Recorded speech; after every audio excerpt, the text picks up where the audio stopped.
Chapter 4. Psyche, prone on the ground with breaking heart, followed with her eyes her husband's flight as far as she could see. When the orage of his wings had carried him out of sight, she threw herself headlong into a river that ran close by.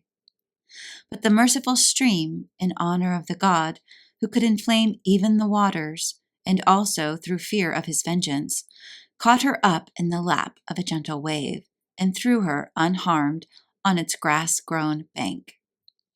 By chance, Pan was sitting on a hillock close by the stream, embracing Echo, the mountain goddess, whom he was teaching to repeat every kind of song. Near the bank gamboled the goats who browsed on the herbage that fringed the stream. The goat-legged god saw Psyche bowed down in sorrow, and knowing the cause of her suffering, with gentle words called her to his side.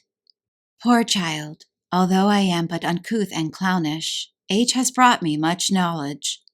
Unless my conjectures, which wise men say are as good as divination, are wrong, your wandering and uncertain footsteps, your pale cheek, your heart-drawn sighs, your eyes flooded with tears, disclose an untoward love. Listen to my words. Do not try to throw yourself from a precipice, nor by any other means to seek a violent death. Dry your tears and pursue Cupid, the greatest of gods, with your prayers, for he is young and voluptuous and may be persuaded by your charms. Psyche did not reply to the rustic god, but honoring him as a propitious divinity, she went her way.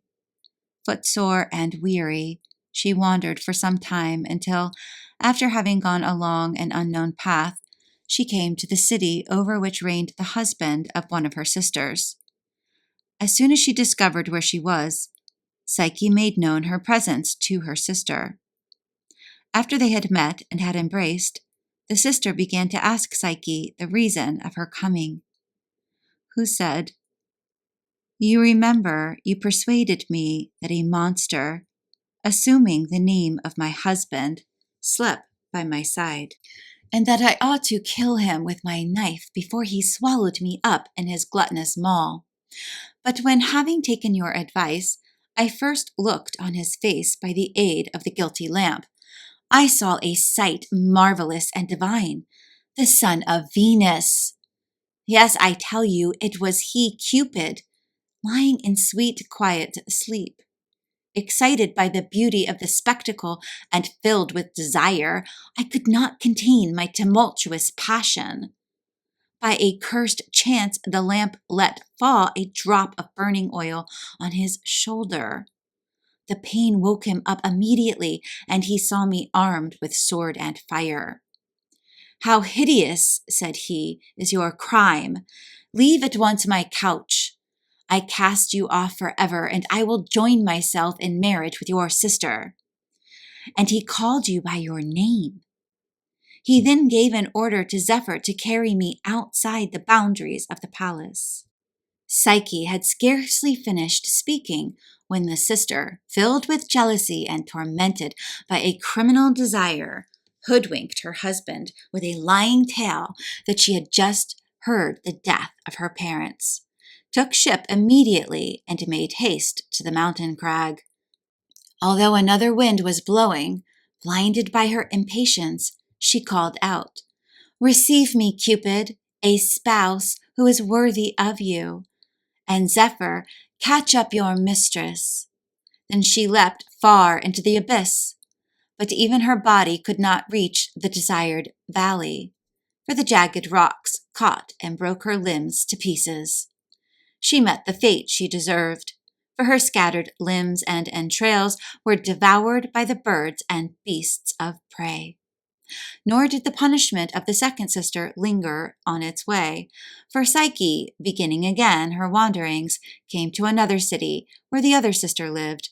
Snared by the same tale and burning to make an incestuous marriage, this other sister also hastened to the crag and likewise met there with her death.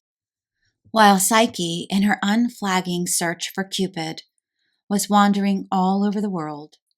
He lay groaning in his mother's chamber, suffering from the burns from the lamp. Then a sea mew, one of those birds who cleave with their wings the waves of the sea, dived down into the depths of ocean's lap.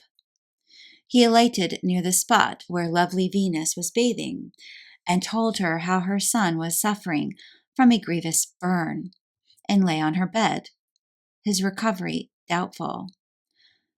That rumor and great scandal concerning the whole of Venus's family was spreading on every side. "They say your son," said the sea mew, "has been dallying with a hillside mistress, while you have been beguiling your hours in bathing in the sea.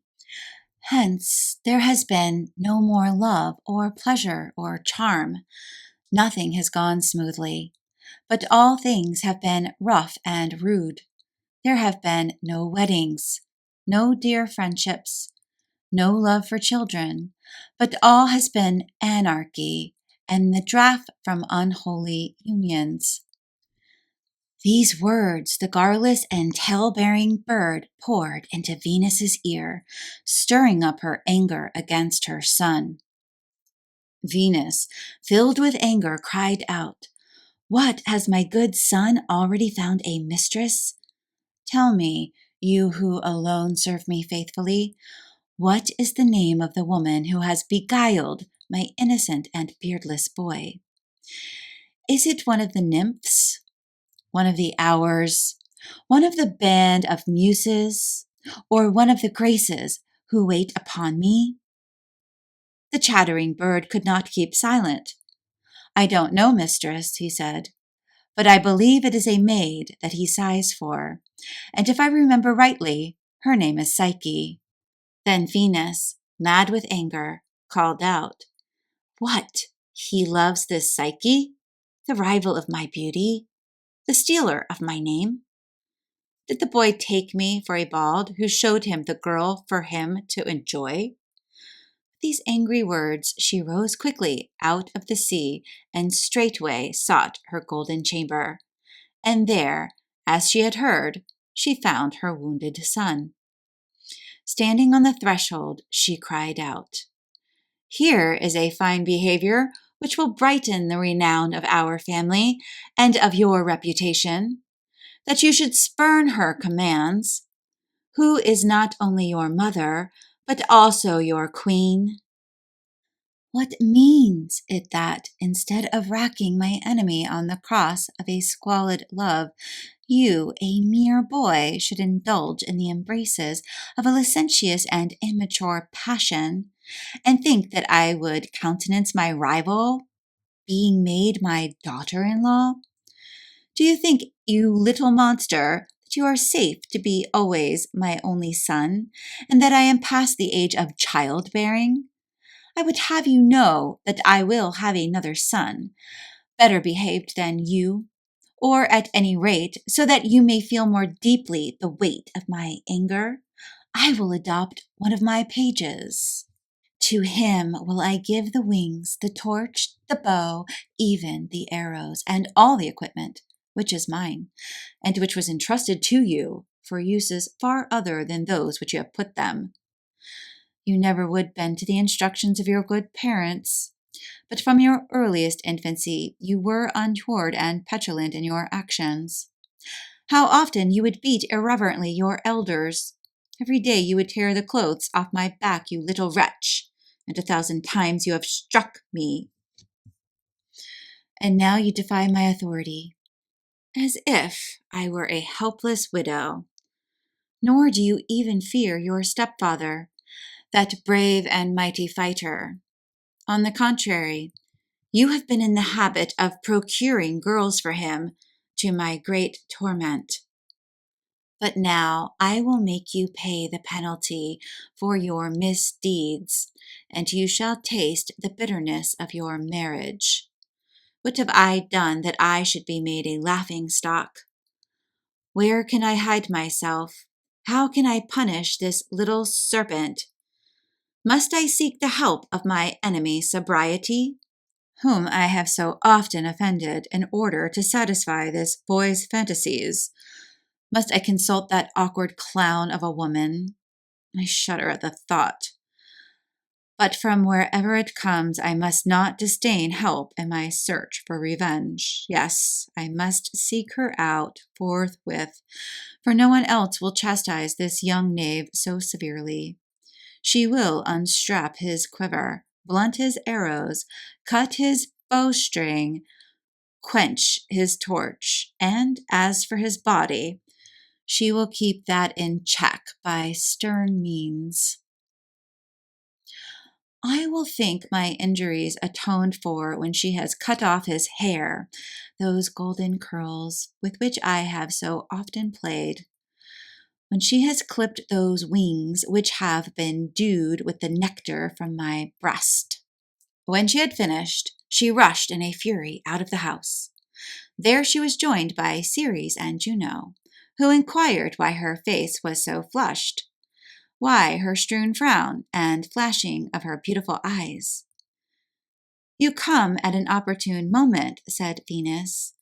"So fierce is my anger that I was like to have done violence to myself. Seek for me, I pray you, with all your might that vagabond Psyche, who has flown and escaped me, for the scandal that has spread about my house, and the escapades of him who is no longer fit to be called my son, are not unknown to you." Then the goddess, who knew all that had passed, strove to allay her fierce anger. "What, mistress?